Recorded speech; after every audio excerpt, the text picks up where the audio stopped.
Good morning, everybody. I don't know if you're in Denver. The heat broke. We have cool today, a real cold front. It's only 72 instead of 92. And I guess it's sort of a great change, but wow. And I have something really fun.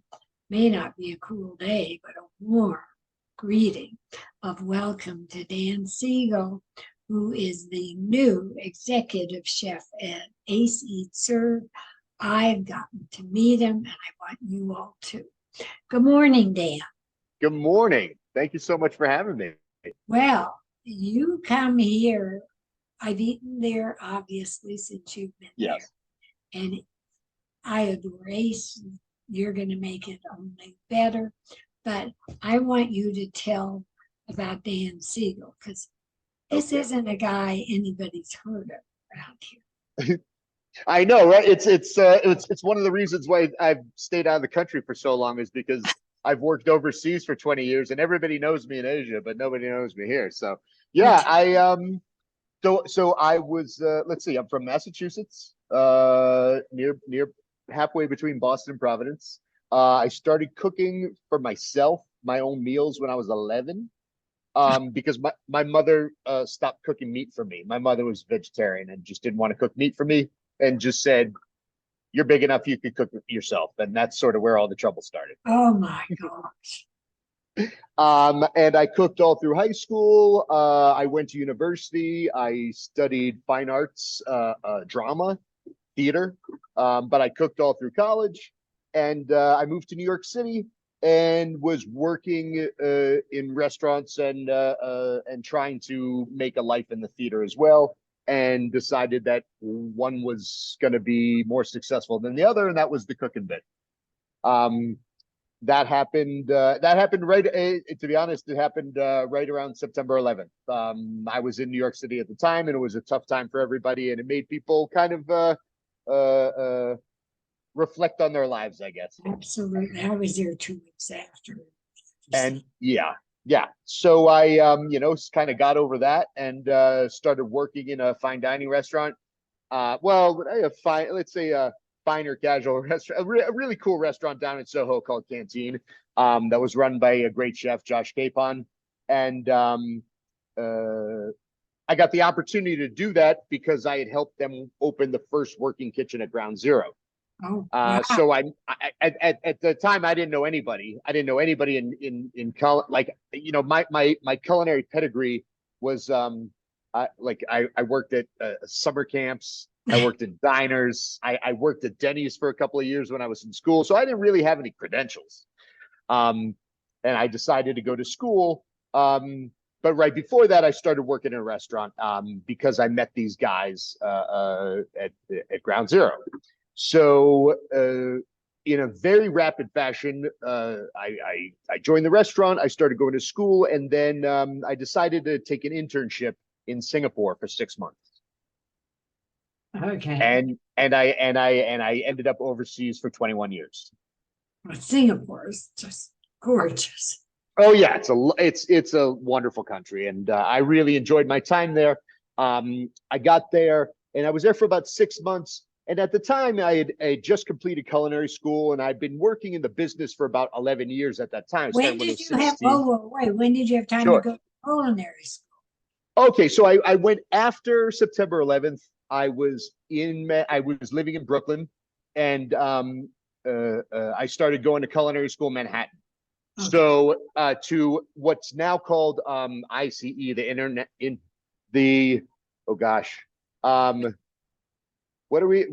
Institute of Culinary Education. Oh my gosh, they're going to kill me for forgetting that. Yeah, the Institute, formerly known as Peter Kump's New York Cooking School, which was one of the. Hoping so. I knew everybody there. Of course, I knew him. No, yes, that's amazing. Okay. That's amazing. So yeah, formerly Peter Kump's. So I started going to school there. I think a couple years after they changed their name. Gotcha.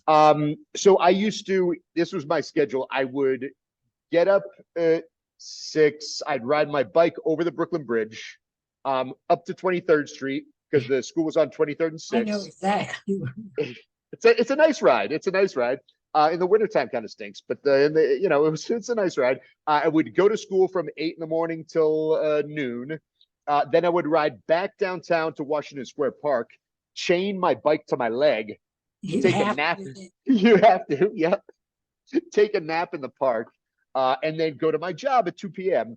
and then work till, you know, midnight, 1 o'clock in the morning, and then ride my bike back over the Brooklyn Bridge, go to sleep, and then do it all over the next day. And Oh, I did, yeah, go. Okay. Now, and and, now and you that's can go back to now see. I can go back to Singapore. So yeah, so that's how it all happened. And so in school, in at ICE, you need to do like a 4 week internship. And I wanted to travel. I really wanted to, like, I felt like, you know, I grew up, my parents have always really stressed traveling and whatnot. And we always tried to take trips as family. And I, you know, very fortunate as a young kid to like go to places like Israel and England and, you know, different countries. And it was, um, you know, I have a little bit of that wanderlust. So I found this opportunity to do it was not a 4 week internship, it was a 6 month internship with a school in Singapore. And the folks at my school said, yeah, go ahead. I mean, I graduated my school with highest honors. I was kind of the, you know, top of my class and the top of many classes just because I'd been doing it for a long time. And I was very fortunate to sort of come into culinary school on top. But I wanted to go to school because I needed the language. I needed the vocabulary. I couldn't, you know, go work in a restaurant and have a chef say something to me and me not know what he meant. You know what I mean? Like to make a bechamel sauce or to make a Right. brunoise or something like that. So I needed to get a base level of understanding so that I wouldn't embarrass myself walking into a kitchen. And so I started. That's why I went to school. And then this opportunity to go to Singapore came up, and I was working in this hotel, the Regent Hotel, which was run by Four Seasons. And the chef just kind of pulled me aside one day and was like, "Who the heck are you? You know, you're not really an intern, are you?" And I'm like, "No, I'm really an intern." And he said, "Yeah, but you're running circles around my guys. Stick around for a little while and let's see what happens." And so after 6 months, I got hired to work at the hotel as the chef de cuisine, and I was 27. Okay. I'm not counting you, so you don't have to tell. Okay, all right. We won't discuss this. Anyway, it was a long time ago. Um, and yeah, I did that. I was there for another year. Then I moved to Beijing. So it was 2002. I moved to Singapore. 2004, I moved to Beijing. 2006, I moved to London. 2007, I moved to Hong Kong. And that was like the big one. That really put me on the map in Asia. I did my first restaurant opening was for a London-based restaurant group. Back at the time, there was no group. Back at the time, they just had two restaurants in London. Two Japanese restaurants called Zuma and Roka.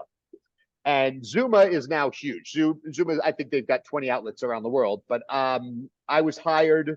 I was doing a Japanese restaurant in Beijing, and they kind of heard about me, and I interviewed with them, and I ended up getting this job to open their second outpost in Hong Kong. Now, this was not just any little restaurant. They spent about 10 million US dollars on the fit out of this restaurant. It's 260 seat, just giant place, and I was the boss. At I guess I would have been, yeah, about 28. No, I would have, anyway, it doesn't matter. I was almost 30, I think. Almost 30. Okay. So you've gone and you've been every place you talked about. I've Oh yeah. been to, and you stayed there. So now I have all Yeah. sorts of questions. What brought you back to the US when you were Sure. Okay. So the last 4 years, well, let's see, 2016 to 2020, in Asia. I was living in Singapore very happily. I kind of got out of fine dining around 2015. I was still living in Singapore. I moved back to Singapore in 2010, and I opened a huge restaurant on the roof of the Marina Bay Sands Hotel. Um, and very successful, and had a great time there. And then I started doing other things. I became a group head chef, and I was running about 12 restaurants. And then I did a single restaurant project, and then I kind of got out of fine dining and I got into pizza. Okay. And I joined a really big company from the UK, a pizza company that opened in 1965 and has about 700 restaurants worldwide. And I became their chef, development chef for their international. So they have about 500 restaurants in the UK and about 200 outside the UK. And I was responsible for doing all the menus and recipes for the ones outside the UK. So I spent 4 years just traveling. I worked in 9 different countries. I just sort of like always on the road and always doing stuff. And it was exciting and fun and a great job. And I loved it. But then we had a little hiccup in 2020 called COVID. Yeah. And so Changed. it did. It changed the world, changed everything. Changed it, not just changed, it changed people's outlook on life. It changed people's attitudes, right? It's before COVID and after. Yeah, 100%. And so I ended up having to come back to the States because I couldn't do my international traveling job anymore. And the company was really hurting, so I got downsized. And I was like, okay, well, let me see what's going on back in the States. And I came back home for a year, and I realized for the first time in 20 years that I kind of missed being home. Good old America. Good old America, right? Okay, and then you found Josh, or Josh found. We're Okay. talking about to the audience. All Josh right. Wilkin, Okay. who is a hero of mine and one of the great. And you're definitely a hero of his. Well, I adore him, but now I'm one fabulous man. I call him my kid, but he is a kid. He's a man. Okay, so you got together. So okay, I was home for a year during COVID, and then I went back to I left again. I went to Hong Kong because I couldn't find a job here, because it was 2020. This was like pre-vaccines, and nothing was happening in the U.S. and I still have great connections in Asia, so I got a job working there. And then I did that job for 2 years, and I was like, okay, I'm ready to come back, and I happened to be back, and Josh and my brother are very close friends. Right. And so Josh sent a text to my brother like, hey, what's Dan up to? My chef is leaving and I'm looking for contacts. He wasn't looking for me, but he was looking for contacts to see, if I knew anybody who would want to do a single restaurant. And I said, I might be interested in this job. I might want to do this job. Not because it's the biggest job I've ever done or the fanciest place, but I during COVID, I spent a lot of time in Colorado. I'd never been to Colorado before. And I have good friends from Singapore who live nearby. And so I'd spent a lot of time here. I'm like, I kind of like it there. And as kind of coincidence would have it, he texted my brother on a Sunday, and I was already scheduled to arrive in Denver that Thursday. Oh, wow. To go visit my friends. Right. So I said, tell him I'm going to be in Denver and let's talk. And so I came here, and we had lunch at Steuben's, and he showed me Ace, and I just kind of fell in love with the whole operation and their philosophy, and just sort of like the people here were just so great. People are very nice here in general. Yeah. Yeah. And you're working for the nicest guy, and his wife, Jen. She's lovely. Absolutely. Okay, now you are now at Ace. Yes. Which is Asian ping pong casual divine. Yes. And they have a great menu. It's gone through many iterations presently, and of course, it is incredible. But obviously, it's time that you're even going to add to that. I hope so. Yes. Well, we've got some plans. Having done this for so long, I take the scientific approach. We do this by the math, for one. So it doesn't sound, for some people, it might sound like we're taking the passion out of it, but there is some math to be done when you're looking at changing a menu. Oh, well, to keep Peking duck. Exactly. Nobody is doing that, and you do it on Sunday and Thursday. Every Sunday and Thursday. Yep. Reserve your duck Yeah. 24 hours ahead, Oh, please. okay. I was going to And say, I can't walk in and say I want a duck. well, you can, but No. you're probably the only. You know, you can walk in and ask for whatever you want. No, no. But yeah. So the ducks take several days to prepare. And I was very fortunate when I was an intern in Singapore 100 years ago. I worked with the highest paid barbecue chef in Singapore and learned how to do ducks. And and I've done them several times since then. And when I arrived here, I was very excited that they were doing ducks. And um, usually ducks are done in a very special oven, and they don't have that oven here, but they make a remarkable duck. We do the best we can with what we got, and we've got some equipment that works really, really well. And I tell you what, the ducks here are as good as I've had in China or Singapore or Hong Kong. And you do a fabulous job on them, yes. And what other items would you say you're not going to change? I hope Okay, not. well, well, definitely, we're always going to have dumplings. We're always going to have our soup dumplings, and we're always going to have a wide variety of dumplings because dumplings are great. The crispy beef, I guess, has been on the menu since day one, and I think it's just spectacular. I think it's one of the best Chinese dishes I've had. So that's not going to change.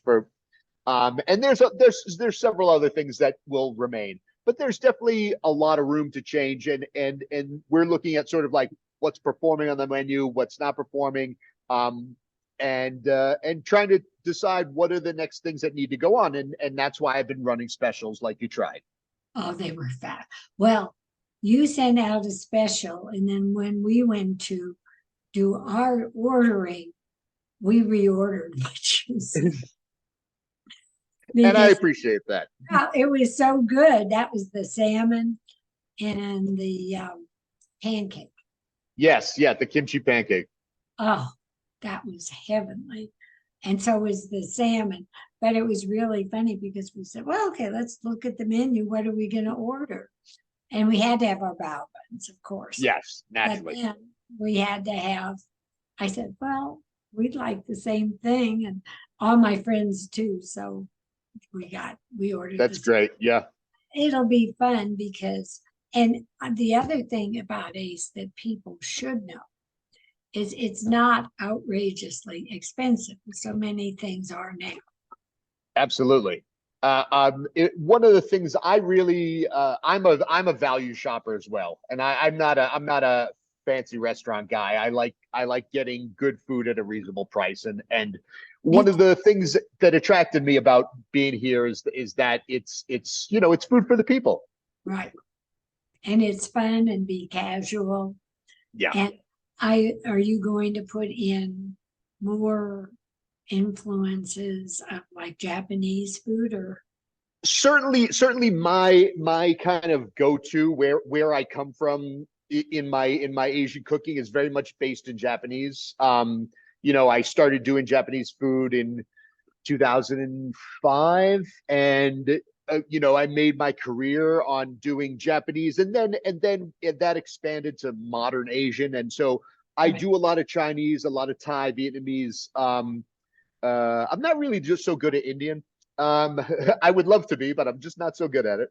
It doesn't come natural to me. But my base aesthetic is quite Japanese. And I love using Chinese dishes and styles as a platform. And I love more good Chinese food here.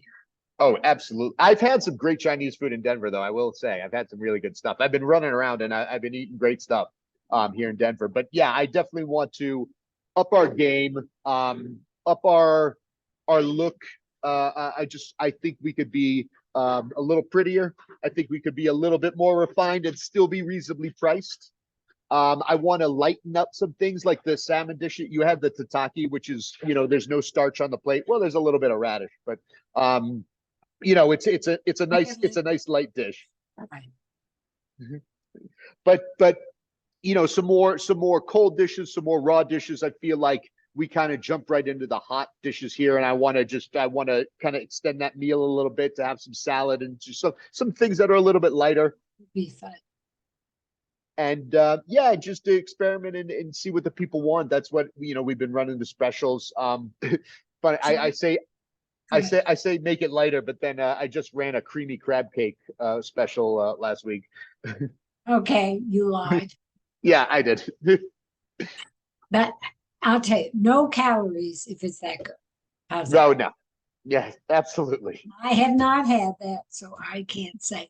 So, like putting it all together, I assume that for right now, you're going to be doing just lots of specials before you do Yes. a new menu. Yeah, it takes a little bit of time, it takes a little bit of time to figure out, to do the math on the menu, to see like what exactly is it that we're going to move around. It takes a little bit of time to just sort of like run through and see like what the team can handle, what we can handle during busy times, because I got lucky a little bit. I came in during July, and it's notoriously a bit slower than it is in November, December, January. So I have to see what we can do when we're really at high volume, when this place is going full tilt. And just have to see sort of like what the reception is to some of my dishes, and then we'll make some decisions. But I want to get it done soon. I feel like there's some safe wins on the near horizon. Oh, I think it's very exciting, and we are going to be out of time in a minute. Okay. You are jumping right in and being a part of our Food Bank of the Rockies event on September 12th. So everybody's got to come to the restaurant to meet you, but those who are going there will meet you as well. Do you know the hours and all that info about Ace Eat Serve? Yes, I do. So we are open 7 days a week. Monday through Friday, we're open from 4 p.m. to 10 p.m., except I think Fridays we close at 12. Saturdays we close at 12. Saturdays and Sundays we open at 10 a.m. And we do brunch. We do a great brunch. And I fell in love with this place because of the brunch. The brunch is just, I think it's fantastic. And the dishes are so creative. And I'm trying to keep up and make some new stuff for the brunches. But the brunch here is just super fun. Absolutely super fun. I have to. Absolutely have to try it. It's just I think it's one of the funnest, like just coolest type of style of menu that I've seen in a little while. We're gonna make it a little bit more fun, add some new elements to it coming soon. But yeah, we do brunches on Saturday and Sunday, and please come see us and stop by, see me. Sunday and Thursday is duck. Yes. Ace Eat Serve is located on the corner of 17th Avenue in Pennsylvania. Do you remember the phone number? I do not know. I definitely don't know the phone number. It's 880, and I don't remember after that. It's on my automatic dial. Look it up, guys. Ace Eat Serve Denver is on the web. You take reservations. We sure do. Which is always nice for me. They have great drinks, lots of sake, wonderful. Fantastic happy hour specials. And that's 4 to 5. Yes, ma'am. Okay. I do know a lot about Ace. You sure do. And I am thrilled that you are here. And everybody who is watching this, you'll see it on YouTube, Facebook, Instagram. Please like and subscribe to the Gabb, G-A-B-B, on YouTube. And you'll see me at Ace and all of us. And I can hardly wait to get together again. You are a delight. It's fun to know all about you. Thank you so much. Thanks, Dan. Thank you so much. Thank you, Gabb. Much love. Thank you. See you soon. Bye-bye. You will. Bye-bye.